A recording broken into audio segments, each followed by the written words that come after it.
마가복음 14장 12절에서 26절입니다.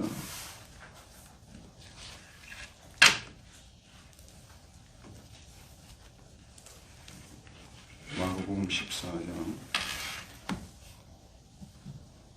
12절에서 26절까지.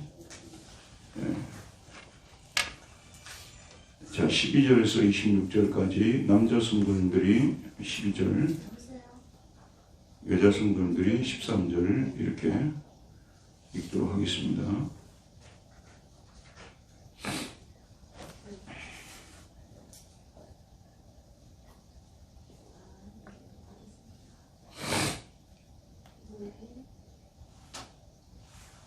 (12절) 읽겠습니다. 무교절의 첫날 곧 유월절 양 잡는 날에 제자들이 예수께 여짜오되 우리가 어디로 가서 선생님께서 유월절 음식을 잡수시게 예 준비하기를 원하시나이까 하매 예수께서 제자 중에 돌을 찢으시며 이르시되 성내로 들어가라. 그리하면 물 한 동이를 가지고 가는 사람을 만나리니 그를 따라가서 어디든지 그가 들어가는 그 집 주인에게 이르되 선생님의 말씀에 내가 내 제자들과 함께 유월절 음식을 먹을 나의 객실이 어디 있느냐 하시더라 하라. 그러면 자리를 펴고 준비한 큰 다락방을 보이니 거기서 우리를 위하여 준비하라 하시니 제자들이 나가 성내로 들어가서 예수께서 하시던 말씀대로 만나 유월절 음식을 준비하니라. 저물매 그 12를 내리시고 가서 다 앉아 먹을 때 예수께서 이르시되 내가 진실로 너에게 이르노니 너희 중에 한 사람 곧 나와 함께 먹는 자가 나를 팔리라 하신대. 그들이 근심하며 하나씩 나는 누지요 하고 말하기 시작하니 그들에게 이르시되 12 중에 하나 곧 나와 함께 그릇에 손을 넣는 자니라. 인자는 자기에 대하여 기록된 대로 가오니와 인자를 파는 그 사람에게는 화가 있으리로다. 그 사람은 차라리 나지 아니하였더라면 자기에게 좋을 뻔하였느니라 하시니라. 그들이 먹을 때 예수께서 떡을 가지사 축복하시고 떼어 제자들에게 주시며 이르시되 받으라 이것은 내 몸이니라 하시고 또 잔을 가지사 감사히 기도하시고 그들에게 주시니 다 이를 마시니 이르시되 이것은 많은 사람을 위하여 흘리는 나의 피 곧 언약의 피니라. 내가 포도나무에서 하나님 나라에서 새 것으로 마시는 날까지 다시 마시지 아니하리라 하시니라. 이에 그들이 찬미하고 감람산으로 가니라. 아멘.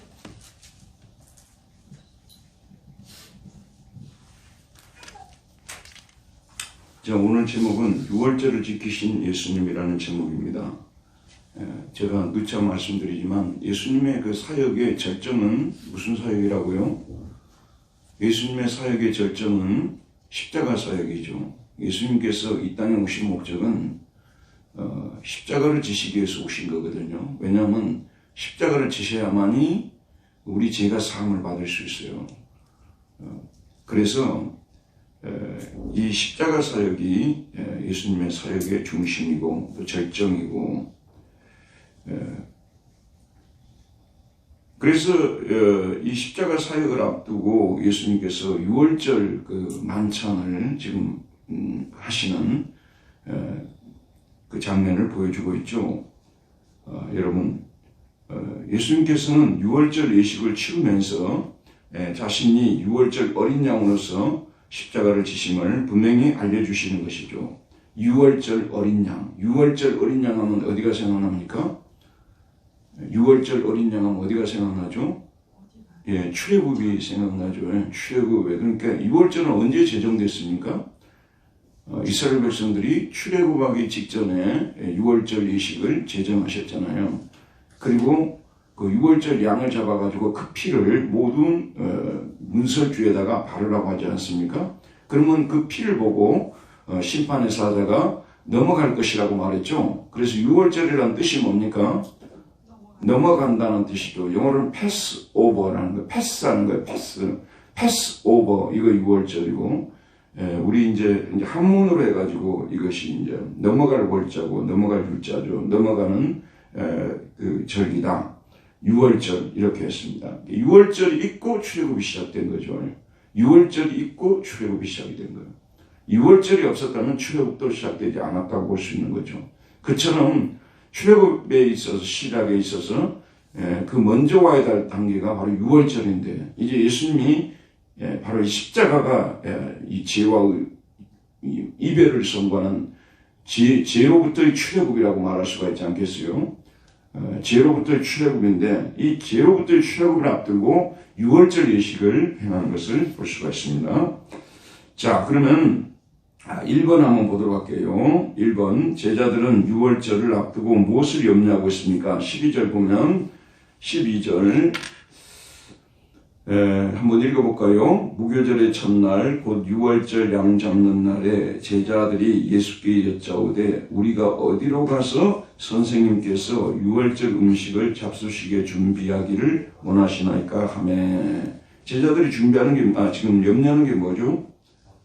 드시는 거. 네, 유월절 음식을 어디서 드실까? 그 장소를 지금 염려하고 있는 거잖아요.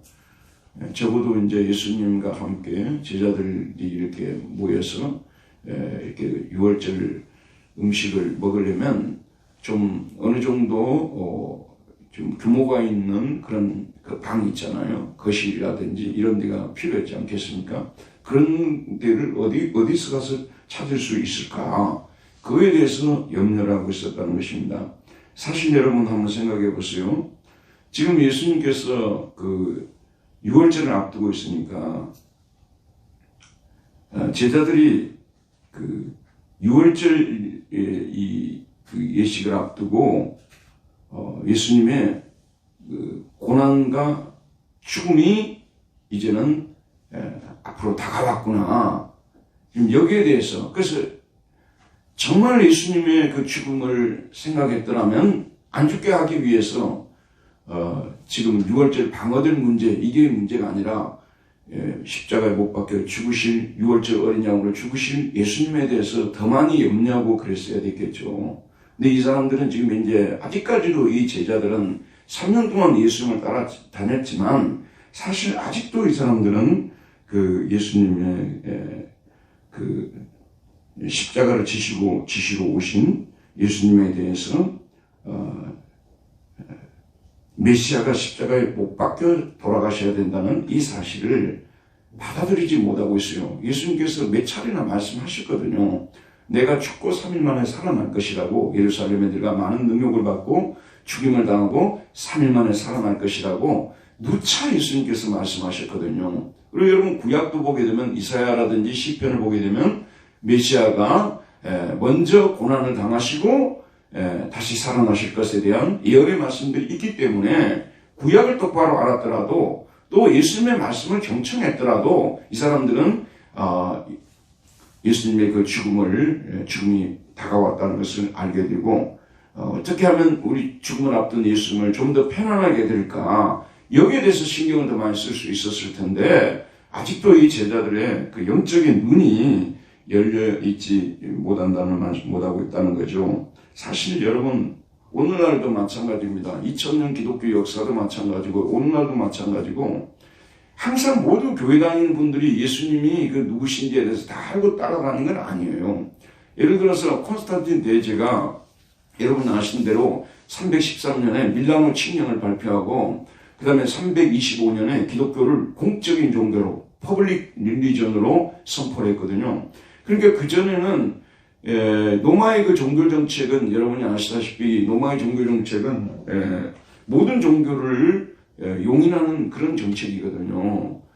그렇기 때문에 그 문제는 이 종교를 공적으로 인정해 줄 수 있는 종교냐 아니면 인정해 줄 수 없는 종교냐 그것만 구분했어요. 근데 그때까지만 해도 기독교는 불법 종교였거든요. 그래서 그렇게 핍박을 당했던 거예요. 합법 종교로 인정을 받았으면 핍박을 당하지 않았다고요. 왜냐하면 그들의 종교 정책은 관용 정책이었기 때문에. 근데 끝까지 불법 종교로 인정을 받았잖아요. 왜냐하면 거기 보면 황제도 황제를 섬겨야 되는데 황제를 안 섬기고 예수님만 섬기고 있다고 하니까 이게 뭔가 지금 잘못된 종교라고 볼 수가 있는 거죠. 불법 종교로. 그러다가 이제 325년 콘스탄틴 대제가 그 로마를 통합하면서 니케니우스하고 싸워가지고 승리하잖아요. 거기서 이제 기독교를 갖다 공적으로 인정한다는 칙령을 반포하지 않습니까? 그게 이제 325년 기독교를 공인한 것이거든요. 자, 예, 그래서 이제 그때부터는 누구든지 이제 기독교인이 되면 유리한 시대가 되어버렸어요. 그 전까지만 해도 기독교인이 되면 대단히 불리한 불리한 그 여건들이 만들어졌는데, 이제는 기독교인이 되면 황제 곁으로, 황실로 갈 수 있는 여러 가지 좋은 여건이 되어버린 거예요. 마치 김영삼 전 대통령이 대통령을 취임하면서 벨들이 거의 기독교로 90% 이상이 개종했다는 그런 말들이 있잖아요. 그와 마찬가지로 이제는 황제가 그 기독교인이니까, 사실 콘스탄틴 대제는 진정한 기독교인은 아니었어요. 그 자기 꿈에 십자가가 나타나서, 깃발이 나타나서 결국 승리를 주어서 기독교를 공인은 해줬지만, 그 사람은 죽기 직전에 세례를 받았어요. 죽기 직전에요. 그 전까지만 해도 세례를 미루었어요. 그걸 우리가 알아야 돼요. 그럼에도 불구하고 기독교를 공적으로 공인해 준 건 사실이거든요. 자, 여러분, 제가 드리고 싶은 말씀은 뭐냐면, 그래서 이제 기독교 시대가 열리게 됐는데, 그러다가 테오도시우스 황제, 391년에 테오도시우스 황제가 기독교를 로마의 국교로 인정을 해버린 거예요. 로마의 국교. 그러니까 수많은 종교들이 있을 거 아니에요. 근데 우리 로마는 기독교를 이제는 우리의 국교로 인정한다, 이렇게 선포를 해버린 거 아니에요. 이게 이제 굉장한 그 당시로 봐서는 충격적인 일이었습니다. 이게요. 기독교가 국교로 올라가 버린 거예요. 그러니까 당시에 이제 기독교인이 되려고 얼마나 많은 사람들이 누가 전도를 안 해도 자발적으로 기독교인이 되는 형식적 기독교인들이 많이 생겨나게 된 거 아니에요? 그 이후로 여러분 종교개혁이 일어날까지 벌써 1000년 동안 이제는 한마디로 말해서 로마 카톨릭이 주도하는, 또 그리스 정교회가 주도하는 그런 시대가 되었단 말이에요. 이게 이제 제가 드리는 말씀이 뭐냐면, 기독교의 핵심이 뭐냐는 문제에 있어서 이게 이제 문제가 되는, 기독교의 핵심은 십자가와 부활이거든요. 예수님이 십자가에 죽으셨기 때문에 우리가 제사함을 받고, 예수님이 부활하셨기 때문에 우리가 새 생명과 의를 얻게 된 거 아니에요?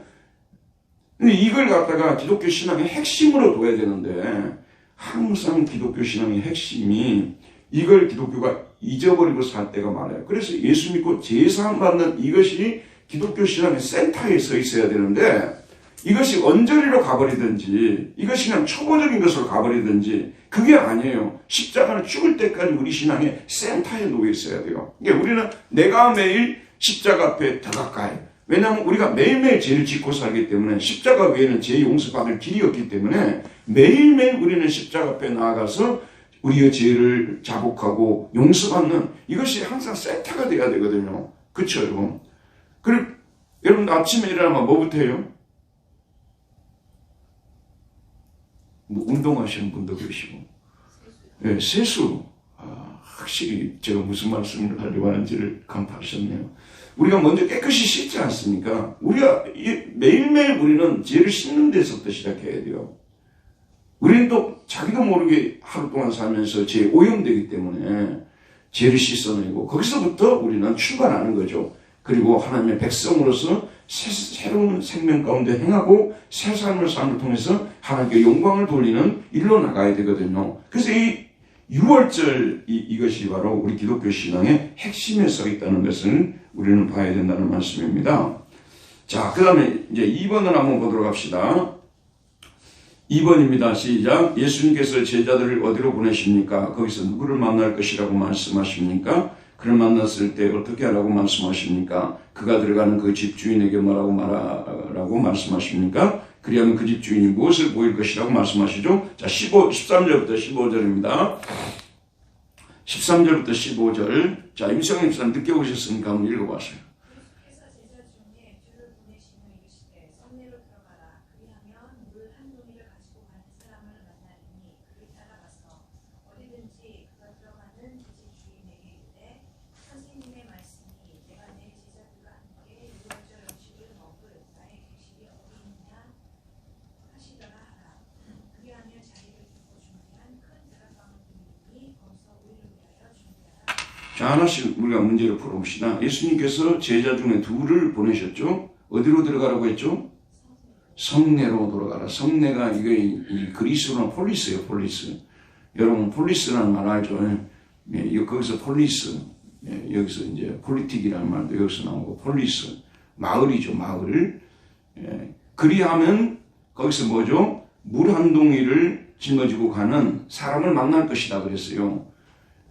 그리하면 물 한 동이를 가지고 가는 사람을 만나리니. 자, 여기 보세요. 이게 그 사람들이 어떤 한 사람을 만나는 게 아니라 이 본문에서 이 원문에서는 주어가요. 어떤 한 사람이에요. 한 사람이 그들을 기다리고 있는 거예요. 그들이 올 것을 기다리고 있는 거예요. 알겠죠? 왜냐면 제자들이 이거 주어로 돼야 되잖아요. 제자들이 한 사람을 이러면은 그 사람이 주어가 아니죠. 근데 여기서는 그 사람이 그 제자들을 기다리고 있는 거예요. 그 사람이 물동이를 가지고 가는 그 사람이 기다리고 있을 텐데 그를 어떻게 하라고 하죠? 따라가라고 말하고 있죠. 따라가서 어디든지 그가 들어가는 그 집 주인에게 돼요. 그러니까 이 사람은 지금 물깃는 하인이라고 볼 수가 있겠죠. 예, 그 어떤 집으로 들어가는데 그 집 주인이 있다 그 말이에요. 또 그 집 주인도 역시 지금 이 사람이 제자들이 올 것을 기다리고 있는 거예요. 선생님의 말씀이 내가 내 제자들과 함께 유월절 음식을 먹을 나의 객실이 어디 있느냐 하시더라 하라. 예, 그러니까 이제 그 주인한테 제자들이 뭐라고 말합니까? 선생님의 말씀이 예수님께서 우리들과 함께 유월절 음식을 먹을 객실이 지금 여기 준비되어 있을 것이라고 말씀하시던데 그게 어디 있습니까? 이렇게 물어보는 거예요. 자, 그러니까 그리하면 자리를 펴고 준비한 큰 다락방을 보이리니 거기서 우리를 위하여 준비하시니 자리를 펴고 준비한 카페트 같은 걸 깔아놓고 그 유월절 음식을 먹을 모든 준비를 마쳐놓은 그런 큰 다락방을 보일 것이라고 이렇게 말씀하고 있습니다. 자, 이거예요, 여러분. 여기 저를 보세요. 이 부분이 굉장히 우리가 좀 이렇게 은혜를 받을 수 있는 부분이거든요.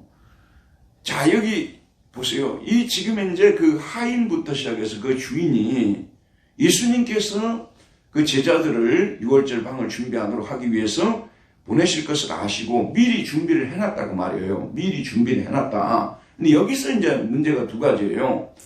어떤 학자들은 뭐라고 얘기를 하냐면 예수님께서 미리 사람들을 보내가지고 사람들을 시켜가지고 거기에 가서 유월절 만찬을 할 그 큰 다락방을 준비해 놓으라고 다 시켜놓고 보냈다. 이렇게 이제 주장하는 분들이 계시고 또 이제 이건 저 같은 사람의 입장인데 자, 여러분 보세요. 예수님의 그 십자가의 죽음을 앞두고 똑같은 상황이지만 가룟유다 같은 사람은 어떻게 하면 예수님을 팔아먹을까? 그것만 생각하고 있었죠. 대제사장들과 서기관들은 어떻게 해서 잡아서 죽일까? 그것만 생각하고 있었잖아요. 그렇죠. 근데 지금 이제 그 전에 나왔던 옥합을 깨뜨린 여인이 있지 않습니까? 그 옥합을 깨뜨린 여인은 예수님께서 내가 거기 들어갈 때 옥합을 준비해가지고 깨뜨려서 내 머리에 부으라 말씀하신 적이 있어요, 없어요? 없죠. 근데 이 사람이 기도하는 사람이라고 말이에요. 성령의 지시함을 받은 것이죠. 성령의 지시함을 받은 들어보세요, 여러분.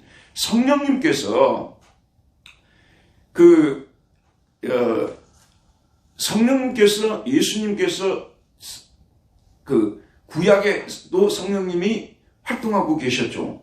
구약에도 때때로 그 사사들에게 임했죠. 근데 이 신약에 예수님이 태어날 때부터 부활하실 때까지 성령님께서 아주 협동 사역을 하는 거예요. 옆에서 계속 돕는 사역을 하시는데 성령의 사역이 예수님이 이 세상에 태어날 때부터 시작했고 부활하실 때까지 지속적으로 나타나는 거예요. 그래서 예수님이 그 잉태할 때 누구를 통해서 잉태했다고요?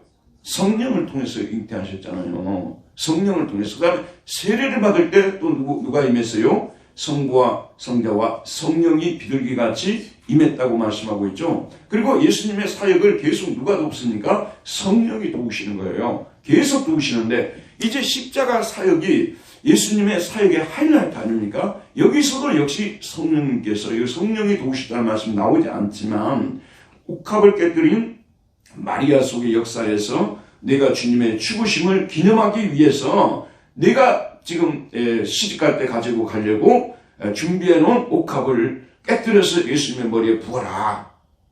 발을 씻겨라. 이렇게 성령이 지시를 이루었다고 우리가 볼 수가 있는 거고요. 그 다음에 또 여기 유월절을 지금 이제 준비한 이 방을 기도하는 가운데 성령의 감화감동이 있는 거예요. 예를 들면 성령이 음성으로 너가 이 방을 예수님을 위해서 6월절 준비를 해서 내놓아라. 여러분 저를 보세요. 그런 식으로 성령께서 우리에게 말씀하시는 경우도 물론 있어요. 특별히 신약에 많이 나오잖아요.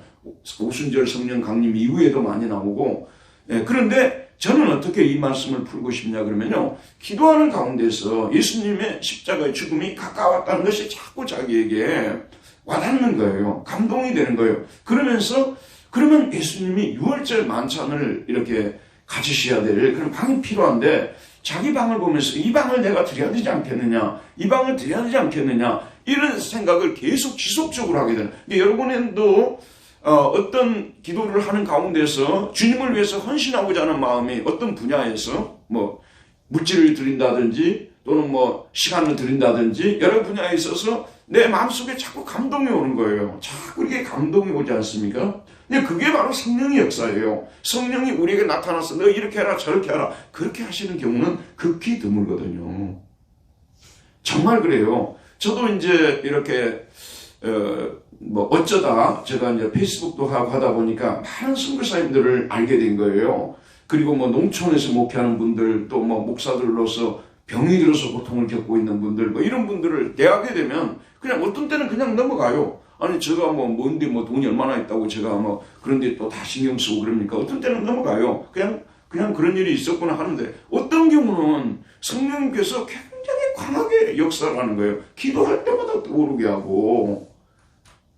여러분도 그런 거 경험하잖아요. 그런 게 성령의 역사예요. 그런 게 성령의 역사라니까요. 그러니까 지금 이 6월절 방을 얘기한 이 여자분은, 이 남자분은 자기가 기도하는 가운데서 예수님이 6월절을 지금 지키셔야 되는데 방이 필요할 텐데 내가 이 방을 드려야 되겠다. 그리고 사람을 기다리고 있는 거예요. 그런데 예수님이 그것을 하나님 아들이시니까 전지전능하시잖아요. 그것을 아시고 예수님께서 그리로 보내신 겁니다. 이게요. 참 우리가 이 6월절 예수님과 십자가를 앞두고요. 우리가 발견할 수 있는 놀라운 진리가 있어요. 하나님이 우리가 영어로 뭐라고 하냐면 히든 가드라는 말을 써요. 히든 가드. 숨겨진 하나님. 이걸 이제 주어로 해석하면 자기의 일을 숨기시는 하나님이십니다. 하나님께서는 자기가 인간을 구원할 계획을 모든 계획을 세부적인까지 다 세워놓으셨어요. 그러나 그것을 다 숨기고 계시는 거예요. 예수님 역시 뭐죠? 예수님께서도 역시 자꾸 사람들한테 자기가 한 일을 말하지 말라, 드러내지 말라. 그 메시아의 시크릿이라고 하잖아요. 메시아적 비밀이라고 하죠. 이게 계속 숨기는 거예요. 여러분, 우리 그리스도인들도 히든 가드, 숨어 계신 하나님 또는 숨겨진 하나님 혹은 숨기시는 하나님이라고 번역할 수 있겠죠. 하나님께서 그렇게 하시듯이 우리 그리스도인들도 그래요. 우리 그리스도인들도 주를 위해서 뭔가를 하면서도 그걸 드러내려고 하지 않잖아요. 그걸 숨기려고 하잖아요. 그게 하나님의 성품을 닮아서 그런 거예요. 그러니까 하나님이 구속의 역사를 이루는 데 있어서 마지막 그 6월절 십자가를 지는데 히든 카드들을 남겨두고 있는 거예요. 히든 카드들을. 이제 예를 들어 어떤 팀들이 나와가지고 뭐 축구나 배구나 이런 걸 하는데 저 친구 히든 카드로 숨겨놨다고 이런 말을 쓰잖아요. 상대편이 전혀 그런 선수가 나올 줄 몰랐는데 그 애가 나와가지고 결승골을 넣는다고. 히든 카드죠. 하나님께서는 히든 카드를 숨겨놓는 거예요. 여러분, 작은 교회의 역사 속에서도 하나님께서 히든 카드들을 숨겨놓습니다. 그리고 하나님의 일이 이루어져야만 할 때에 히든 카드들이 옥합을 깨뜨리고 히든 카드들이 이 방을 준비하고 그래서 역사가 이루어지는 거예요. 놀랍습니다. 우리 교회 뭐 돈 낼 사람이 다 가난한데 뭔 돈을 내요 이러잖아요. 그런데 그 가난한 교인들이 모여있는 상황 속에서도 옥합을 깨뜨리는 사람들이 나오는 거예요. 방을 준비하는 사람들이 나오는 거라니까요. 하나님이 사용을 하시니까 그런 거예요. 그래서 하나님의 일은 하나님이 이루어 가시는 일입니다. 이루어 가십니다. 히든 카드로 하나님께서 이런 옥합을 깨뜨리는 여인이나 또 이와 같이 오늘 그 6월절 방을 예비하는 이런 사람들. 물론 베드로와 그 12 제자들을 우리 하나님께서 사용하셨지만 그러나 그들만 사용하신 것은 아닙니다. 마찬가지로 오늘 우리 시대에도 주로 교회 사역을 하는 데 있어서 뭐 목회자들이나 당의원들이나 또는 안수집사 권사님들을 사용하시지만 이 사람들만 사용하는 건 아닙니다. 하나님께서 아무도 몰랐는데 아무도 모르게 하나님을 섬기는 이런 사람들을 숨겨놓아서 교회 역사를 이루어 가신다는 게 이게 놀라운 것입니다. 그래 우리가 우리 생각만으로 판단하면 안 되는 거예요. 막 우리가 생각해 보니까 뭐가 되겠어요? 이렇게 하면 안 되는 거예요. 하나님이 숨겨놓은 사람들에 의해서 하나님의 일은 이루어진다는 이런 생각을 가지고 오늘 우리 말씀 속에서 은혜를 받았으면 좋겠습니다. 자, 3번 읽읍시다. 시작. 제자들은 예수님의 말씀에 어떻게 반응합니까? 16절.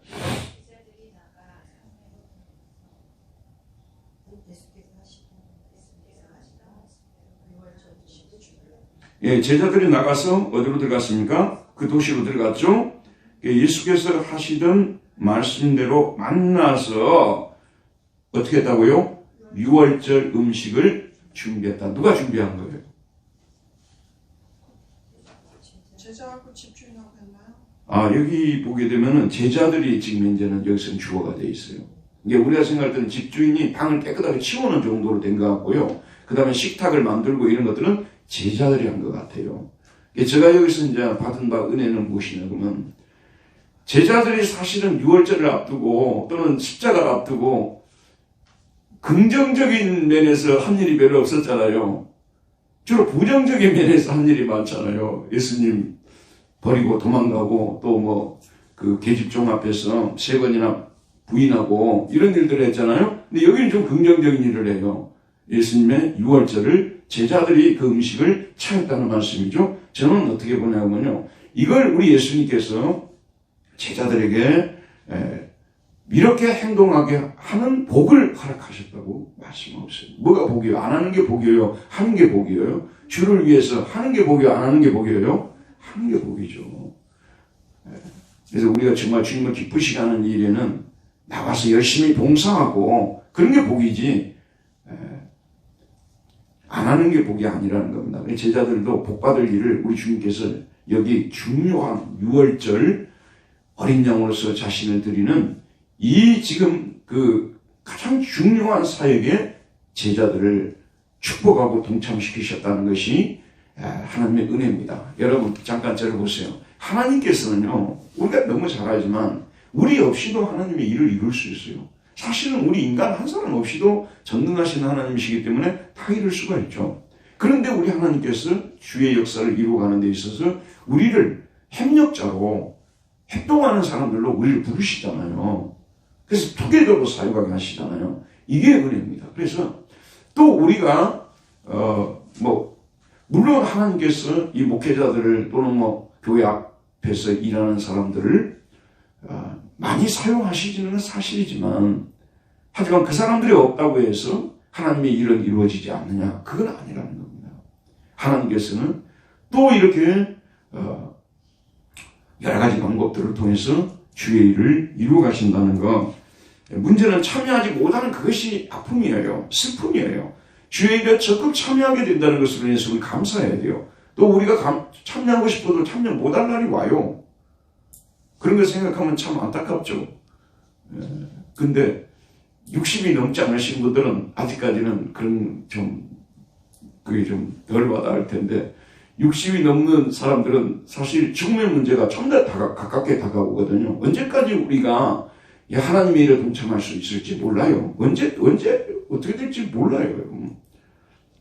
보통 그 얘기도 하더라고요. 60대 후반에 그 큰 고비들이 온대요. 자기 건강에요. 그걸 좀 잘 넘기면 농면하고 그걸 잘 못 넘기면 어려움을 겪는다는 그런 얘기를 제가 들은 적이 있거든요. 그런 고비들이 온다는 거예요. 그러니까 어쨌든 참여하는 거, 주의 일에 참여할 수 있을 때 참여하게 되는 거, 그게 복이라는 거예요. 제자들이 지금 현재 계속 5점만 남기는데 여기에서 그나마 이 6월절 음식을 준비하는 데 참여함을 통해서 하나님께서 예수님께서 이 6월절 그 구속 역사를 이루어가는 데 있어서 제자들에게 복을 주셨다는 것을 우리는 볼 수가 있습니다. 4번. 자, 읽읍시다. 예수님께서 저물매 12 제자들을 데리고 그 다락방으로 갔습니다. 함께 앉아 음식을 먹고 있을 때 12 제자에게 뭐라고 말씀하십니까? 자, 17절, 18절 먼저 한번 읽어봅시다. 저물매 그 12를 여기시고 가서 다 앉아보게 예수께서 이르시되 내가 진실로 너희에게 이르노니 너희 중에 한 사람 곧 나와 함께 먹는 자가 나를 팔리라 하시니. 그 다음에 제자들은 예수님의 말씀에 어떻게 반응하죠? 19절. 그들이 근심하며 하나씩 나누기로 하고 가기 시작하니. 자, 그때 예수님께서 그들에게 뭐라고 말씀하십니까? 그들에게 이르시되 열둘 중에 하나 곧 나와 함께 그리스도의 손을 얻는 자니라. 21절. 인자는 자기의 내가 기록한 대로 가거니와 인자를 받는 자는 화가 있으리로다. 그 사람은 차라리 나지 아니하였더라면 자기에게 좋은 건 하였느니라 하시니라. 자, 앉아 먹을 때에 예수께서 이르시되 내가 진실로 너희에게 이르노니 너희 중에 한 사람 곧 나와 함께 먹는 자가 나를 팔리라. 이게 제자들이 12명이 이제 빙 둘러앉아서 지금 6월절 식사를 하고 계시는 거 아니에요? 근데 지금 그때 예수님의 이렇게 떡을 이렇게 예수님이 입에 넣는 그 순간에 함께 넣는 자가 있었다는 거죠. 그 사람이 누구라죠? 나를 팔 사람이다 라고 말하고 있습니다. 갑자기 그 음식 드시다가 나를 판다는 말씀이 나올 때 싸늘해졌겠죠. 자, 그 다음 뭐라고 했습니까? 그들이 근심하여 하나씩 헤이스카타의 헤이스가 히라보로 이게 하나라는 뜻이거든요. 헤이스카타 헤이스. 한 사람씩 뭐라고 얘기를 합니까? 예, 나는 아니지요. 메티 에고라는 말이 히라보로 에고가 뭐라고요? 나라는 뜻이에요. 에고가 뭐라고요? 나라는 뜻이에요. 히라보로 에고가 납니다. 그러니까 메케티는 결코 저는 아니지요. 저라고 결코 생각하고 계시지 않으시죠. 저는 절대로 그런 생각한 적이 없습니다. 이렇게 사람들이 막 결백을 주장하는 거예요. 그러니까 그 말을 듣고 얼마나 놀랐으면 이런 상황이 벌어졌겠습니까? 한 사람, 그지 하나씩 하는 난 아니라고 말하기 시작했습니다. 자, 그러니까 예수님께서 그들에게 이르시되 12 중에 하나 곧 나와 함께 그릇에 손을 넣는 자니라. 먹기 위해서 그릇에 손을 넣는 이 사람이 지금 이제 판다는 얘기죠.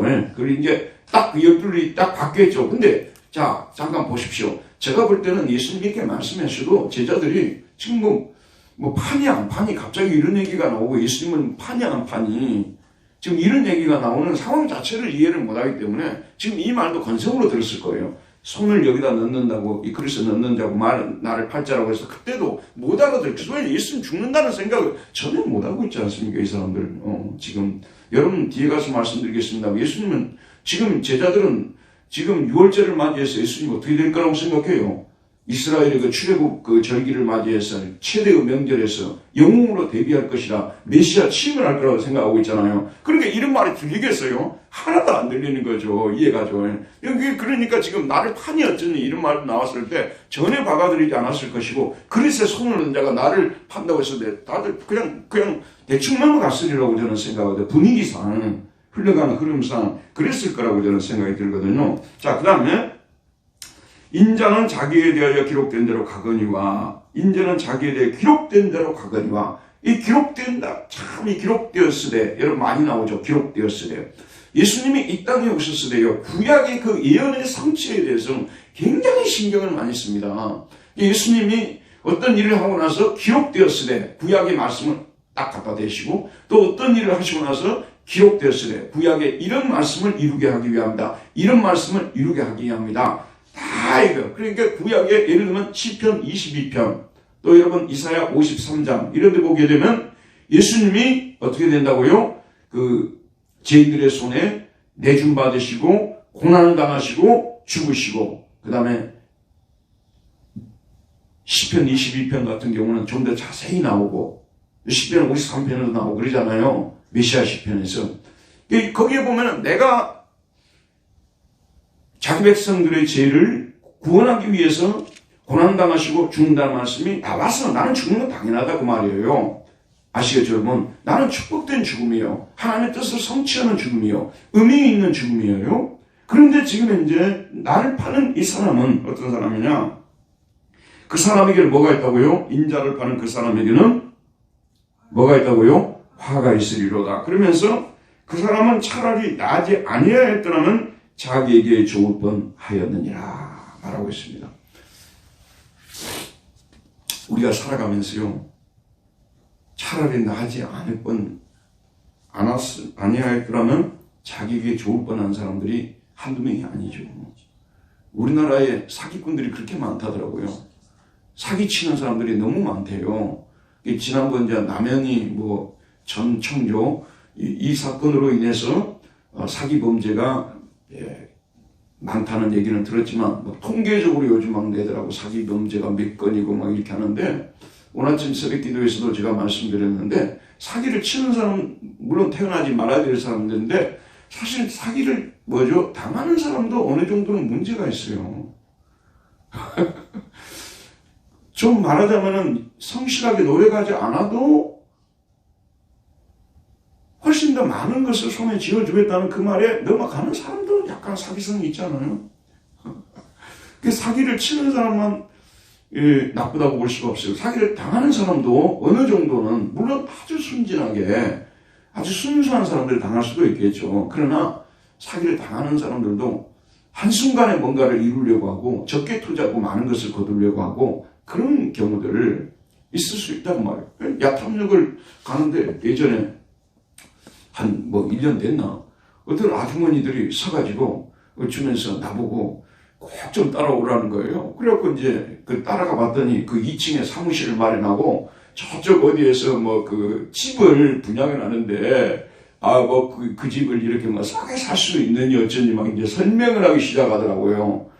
물론 살 돈도 없었지만 보나마나 사기겠구나. 사기가 아닐 수도 있겠죠. 거기서 하니까. 근데 아닐 수도 있겠지만 사기일 가능성이 더 크다고 저는 보는 거예요. 물론 아닐 수도 있어요. 근데 일 가능성이 더 크다고 보거든요. 그래서 저는 바로 나와버렸는데 사기를 정말 당할 그런 이 상황들이 많이 있어요. 근데 여기 이제 그 사람은 차라리 나지 아니었더라면 자기에게 죽을 뻔하였느니라. 근데 여러분 보세요. 이 세상에 존재하는 모든 것은요, 하나님의 뜻 없이 존재하는 것이 없어요. 이 세상에 존재하는 모든 것들, 예를 들면 악이 있잖아요. 악인. 이것도 하나님의 뜻 가운데서 존재하는 거예요. 하나님의 어떤 역사를 이루기 위해서 존재하는 것이거든요. 그렇죠? 그러니까 이 가룟 유다도 하나님께서 구원 역사를 이루기 위해서 가룟 유다의 그 강팍함과 욕심 많음과 그 맹예심 이런 것들을 이용했다는 것이죠. 그냥 내버려 두신 거예요. 원래 그런 사람이었는데 못하게 막을 수도 있지만 구원 역사를 이루기 위해서 내버려 두신 것입니다. 그래서 하나님께서는 이 구원 역사를 이루기 위해서 가룟 유다의 그런 맹예심과 욕심 이런 것들을 사용했다고 볼 수 있는 것이죠. 그래서 결국은 가룟 유다가 악역을 담당해서 구원 역사가 이루어진 거 아니에요? 만약에 가룟 유다가 이 악역을 담당하지 않았다면 누군가는 악역을 또 담당해야 될 텐데 가룟 유다가 하나님의 구원 역사를 위해서 사용되었다고 말할 수가 있는 것입니다. 근데 이왕이면 하나님의 구원 역사를 위해서 좋은 쪽에서 긍정적인 쪽에서 사용되면 좋겠죠. 무슨 얘기인지 알겠죠? 하나님의 구원 역사를 이루기 위해서는요, 교회가 지금까지 존재하면서 교회를 핍박하는 사람들이 많았죠. 힘들게 하는 사람들이 많았죠. 근데 그들은 또 그들대로 역할을 하게 된 거예요. 아시겠죠, 여러분? 그러나 우리는 가능한 어떻게 하면 좋겠다고요? 긍정적인 차원에서 사용돼서 오늘 그 6월절 방을 준비하는 사람이라든지 또는 옥합을 깨뜨린 여인 같은 그런 쪽의 사람들로 사용되는 것이 좋지 않겠냐는 그런 말씀이에요. 그래서 이 가룟 유다의 문제는 굉장히 어려운 문제이긴 합니다만 하나님의 섭리 속에서 하나님 때로는 악인도 사용하신다는 이 점에서 봐야 된다는 말씀입니다. 자, 그 다음에요. 5번 읽읍시다. 시작. 예수님께서 6월절 음식을 먹을 때 떡을 가지사 축복하시고 떼어 제자들에게 주시며 뭐라고 말씀하십니까? 22절. 그들이 먹을 때에 예수께서 떡을 가지사 축복하시고 떼어 제자들에게 주시며 이르시되 받으라 이것은 내 몸이라 하시고. 자, 우리가 보통 성찬이라고 하죠. 성찬이라는 뜻이 무슨 뜻이에요? 성찬. 홀리 서퍼잖아요. 거룩한 식사라는 뜻이죠. 거룩한 만찬. 이게 지금 이제 식사하는 거예요. 근데 떡을, 여기가 중심이 뭐예요? 떡이죠. 떡과 포도주입니다. 자, 떡을, 첫 번째로 뭐 했어요? 떡을 가졌어요. 취했어요. 그 다음 뭐죠? 축복하시고, 이게 중요했어요. 율록에 쌓았어. 축복하시는 거예요. 그 다음에 떡을 어떻게 했습니까? 떼었습니다. 그러니까 자 잠깐 저를 보세요. 예전에는 이 떡 있잖아요. 이게 둥그렇게 생겼어요. 이게 보통 중동에서 만드는 떡들은 대체로 둥그렇게 생겼어요. 이게요. 그 오븐에다가 이렇게 구워낸 이런 거잖아요. 이렇게 둥그렇게 생겼어요. 이걸 갖다가 전부 그 구성원들이 앉아있는 분들이 이렇게 조금씩 떼가지고 나누어주는, 한 몸에서 이렇게 서로 나눠먹는, 몸을 나눠먹는 그 예수님의 몸을 함께 나눠 먹는다는 그 상징으로서 둥그런 떡에서 떼어먹게 되어 있는데, 이게 나중에 가가지고 사람들이 너무 많다 보니까 이걸 만들어가 짝짝 잘라가지고 조금씩 입에다 넣어주는 이런 쪽으로 가게 된 건데, 본래는 이것이 하나의 떡으로 되어 있어야 되는 거예요. 이게 원래 성찬 정신에 맞는 거거든요. 떡을 뗄 때요. 그래서 한 몸으로부터 우리 모두가 그 예수님의 몸을 받아 먹는다는 이것이 훨씬 더 실감 있게 다가오게 되는 것인데, 그리고 또 위생상의 문제들도 있어요. 포도주도 여기서 이제 한 통을 갖다 놓고 이렇게 마시잖아요. 이런 가운데서 컵을 이제 어떤 사람이 마시잖아요. 그러면 위생상으로 이 컵이, 이게 다른 사람이 또 그 컵을 가지고 마시니까, 이게 어떤 때는 이제 우리 같은 데는 이걸 닦아가지고 또 그 다음 사람이 마시고 이렇게 하는데, 우리는 지금 작은 걸로 이렇게 만들어가지고 서로 위생상으로 이렇게 안 되게끔 이렇게 하는데, 이것도 역시 한 이 그릇에 포도주를 넣고 함께 마시는, 이게 더 성경적으로 옳다고 저는 보거든요. 자, 그래서 축복하시고 떼어 제자들에게 주시며, 제자들에게 주시는 거예요. 그래서 예전에 성찬식을 행할 때요, 떡을 떼가지고 입에다 넣어주는 거예요. 원래 신부가 이렇게 넣어주게 돼 있던 거거든요. 원래는요, 초대교회에서는 넣어줬어요. 근데 지금은 이제 자기가 받아갖고 먹는 이런 것이 되는 거죠. 자, 떼어 제자들에게 주시며 이르시되 받으라. 그 다음에 이것은 뭐라고 했습니까? 내 몸이니라. 투토 에스는 토소마 무라고 했어요. 소마가 뭐냐면 몸입니다. 무 그러면 나의 몸. 토소마 무 나의 몸이다. 이것은 내 몸이다 라고 했어요. 받아 먹으라. 이것은 내 몸이니라. 몸이다라고 했어요. 자, 여기 저를 보세요. 몸을 의미한다고 되어 있어요. 이다라고 되어 있어요. 이다라고 되어 있잖아요. 영어로 있습니까? 있습니까? 있으잖아요. 그런데 요걸 가지고 종교개혁 시대에 종교개혁자들끼리 너무 심하게 싸웠어요. 이게 스빙글리 같은, 그 사람은 스위스 쥐리시에서 종교개혁을 한 사람이거든요. 쥐리시에서. 루터하고 거의 나이가 비슷해요. 그리고 루터는 비텐베르크에서 했단 말이에요. 그런데 이제 칼빈은 제네바에서 하고요. 그러니까 이 세 사람이 서로 합쳐야 되잖아요. 또 불링거라는 사람은 또 저기 어디서 했냐 그러면 불링거가 이제 이 즈빙글리의 그 사이요, 사이. 이 사람들이 이제 지리시에서 종교개혁을 하잖아요. 그러니까 이 세 사람이 다 연합을 해야 될 거 아니에요. 맞죠? 그래갖고 카톨릭하고 이렇게 싸워야 되는데, 이게 이제 갈기갈기 찢기는 거예요. 지리시 쪽하고, 그 다음에 제네바 쪽하고, 그 다음에 여기 비텐베르크 쪽하고, 많이 입장이 다른 거예요. 성만찬에 대한 입장에서요. 다른 것들에 대해서는 거의 똑같은데, 성만찬에 있어서는 차이가 있는 거예요. 근데 이 문제를 가지고 1529년 마르부르크에서 회의를 한 거예요. 즈빙글리 대표하고, 즈빙글리 쪽하고, 그 당시 칼빈이 이제 대비를 안 했으니까, 즈빙글리하고, 그 다음에 루터파하고 양쪽이 대표들이 모여가지고, 마르부르크라는 데서 그 티빙겐 옆에 가면 마르부르크에서 독일 남쪽이요. 거기 모여가지고 마르부르크 회의를 하는 거예요. 그래서 거기서 이제 이 문제를, 즈빙글리는 뭐냐면 이 성만찬은 이 떡이, 이게 떡이라고 생각합시다. 이 떡이, 이게 떡이지 왜 예수님의 몸이냐 그 말이에요. 여러분 보세요. 이게 떡 아니에요? 보니까 떡 맞죠? 그럼 떡이라고 해야지. 그러니까 이 떡은 예수님의 몸을 의미한다고 해석해야 된다는 거예요. 정말 알겠죠? 예수님의 몸을 의미한다고 얘기를 하지. 그런데 루터 같은 경우는 문자적 해석을 많이 고집했어요. 그러니까 여기서 예수님께서, 우리가 당신처럼 이성적으로 이걸 설명하기는 어렵지만 예수님이 이것은 내 몸이라고 하니까 이것은 내 몸이다라고 그냥 문법 그대로 받아들이라.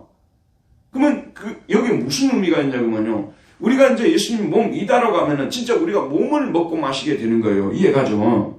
그런데 몸을 상징한다고 하면 이 먹고 마시는 거 별 의미가 없는 거예요. 정말 알겠죠? 여기는 구원받은 사람들이 모여가지고, 예수 믿는 사람들이 모여가지고 식사하는 것이 성찬이에요. 이 즈빙글리 입장에서는요. 그런데 루터 같은 경우는 뭐냐면, 이것이 뭐냐면, 믿는 자들이 모여서 같이 식사하는 자리뿐만 아니라 주님의 몸을 피를 먹고 마시는 은혜를 받는 시간으로 보는 거예요. 그게 means of grace거든요.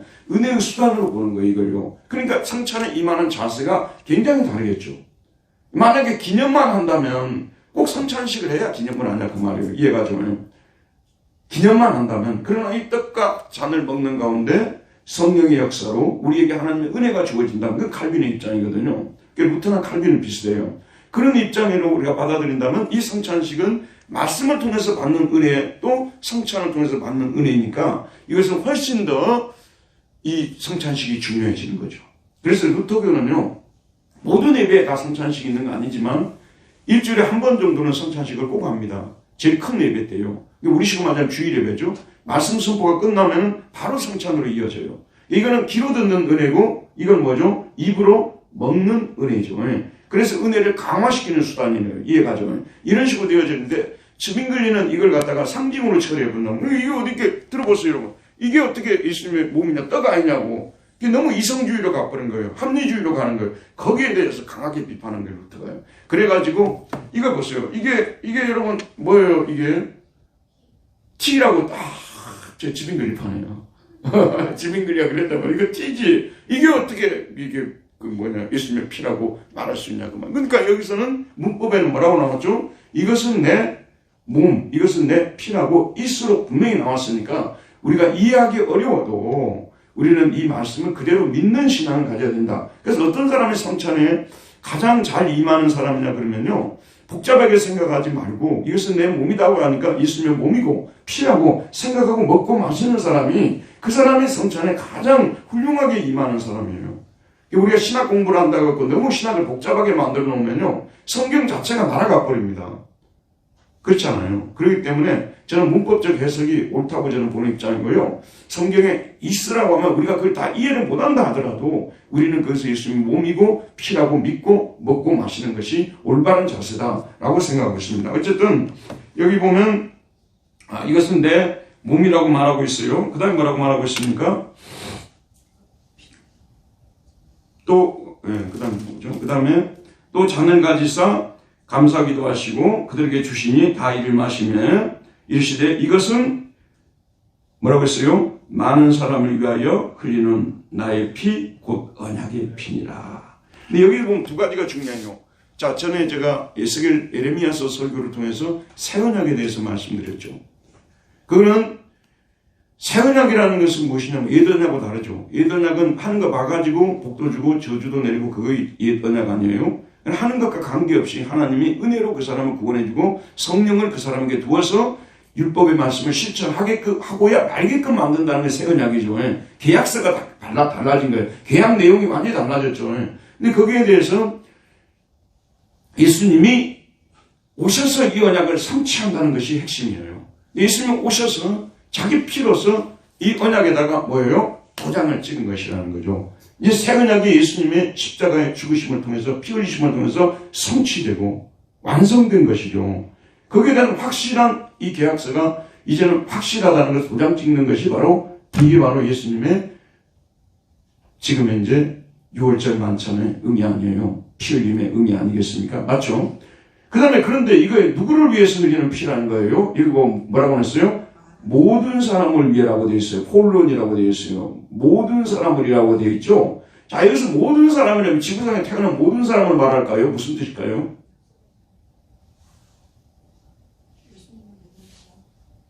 예수님을 믿는 모든 사람들을 말하는 거예요. 그러니까 그 모든 사람 속에는 첫째는 유대인이 들어있겠죠. 그 다음 둘째는 뭐죠? 이방인들도 들어있다는 거예요. 근데 지금 이 예식을 할 때마다 이 유대 민족주의가 그냥 막 화라선처럼 타오를 때니까 로마와 그 저항기에 있었기 때문에 그 유대인들의 그 지금 그 당시도 그랬고 지금도 그러고 메시아는 전적으로 누구만을 위한 메시아라는 거죠. 자기들만을 위한 유대인들만을 위한 메시아 아니에요. 근데 예수님은 이미 살아 계실 때부터 이방인 구원을 이미 예수님께서 이루셨어요. 백부장 기억나죠? 백부장은 이방인이 유대인이에요. 이방인이죠.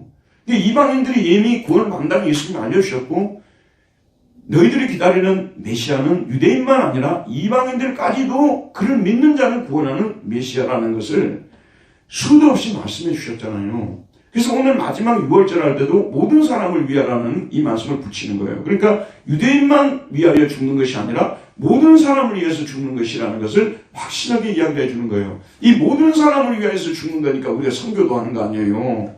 그러니까 우리 대한민국 국민들 중에서도 구원받은 사람이 있겠지만 일본인들 중에도 있고 중국인들 중에도 있고 방글라데시 사람들 중에도 있고 또 남아메리카의 페루에 있는 사람들에게도 있고, 알겠죠, 여러분? 그러니까 이런 사람들에게 우리가 선교를 해야만 하는, 그 속에도 구원받은 신자들이 있기 때문에, 이게 참 그 국수주의라고 하잖아요. 편협한 민족주의, 국수주의 되게 위험해요. 기독교는 항상 보편주의를 지향합니다.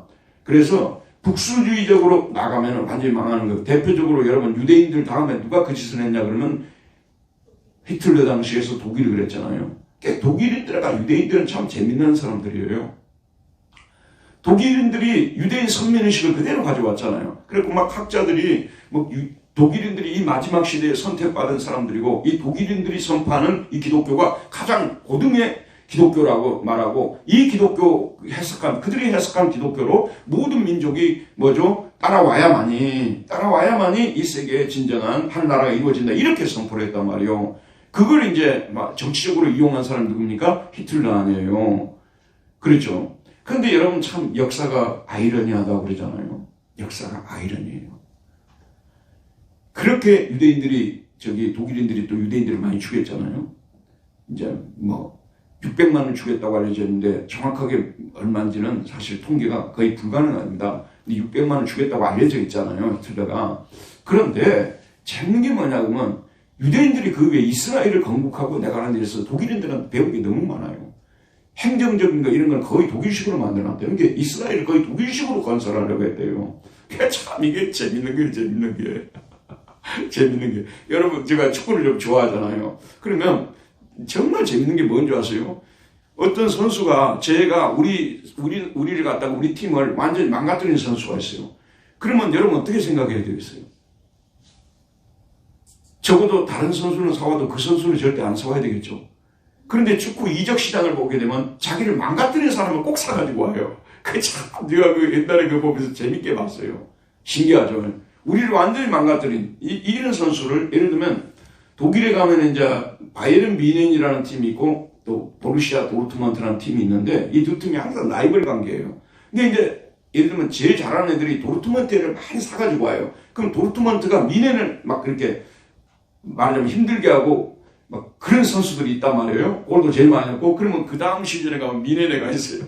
참 이게 재밌는데 이스라엘이 그렇게 자기들을 괴롭힌 독일의 시스템을 행정 시스템이라든지 정치 시스템 이런 걸 그대로 받아들여가지고 했다는 거 신기하죠 여러분. 신기한 일이 이렇게 일어나는 거예요. 어쨌든 예수님은 유대인들만의 구주가 아니라 뭐라고요? 모든 민족의 구주다. 그래서 우리 민족 구원에 대해서 우리가 신경을 쓰는 것에 대해서는 당연한 거고 또 열심히 우리가 민족 구원을 위해서 일해야 되지만 기독교는 보편성을 잃지 않아야 된다는 거예요. 예수님은 왜냐하면 유대인뿐만 아니라 모든 사람들을 위해서 그 살을 지키고 피를 흘려주셨기 때문에 기독교의 보편성에 대해서 잊지 말아야 된다는 거예요. 그리고 항상 우리도 유념해야 되는 거예요. 사실 우리가 어느 정도 교회를 이루고 나면요. 참 우리끼리 모여가지고 교제하는 게 너무 좋아요. 거기에 머물러 있으면 안 되는 항상 새로운 사람들이 교회에 오도록 기도하고 새로운 사람들을 전도하기 위해서 신경을 많이 쓰고 노력해야 되는 것이 이게 주님의 명령이기 때문에 이걸 명령이거든요. 그렇기 때문에 우리는 여기에 대해서 항상 신경을 써야 된다. 자 이제 마지막 문제입니다. 마지막 6번입니다. 6번 예수님은 성찬을 마치시면서 제자들에게 뭐라고 말씀하십니까? 25절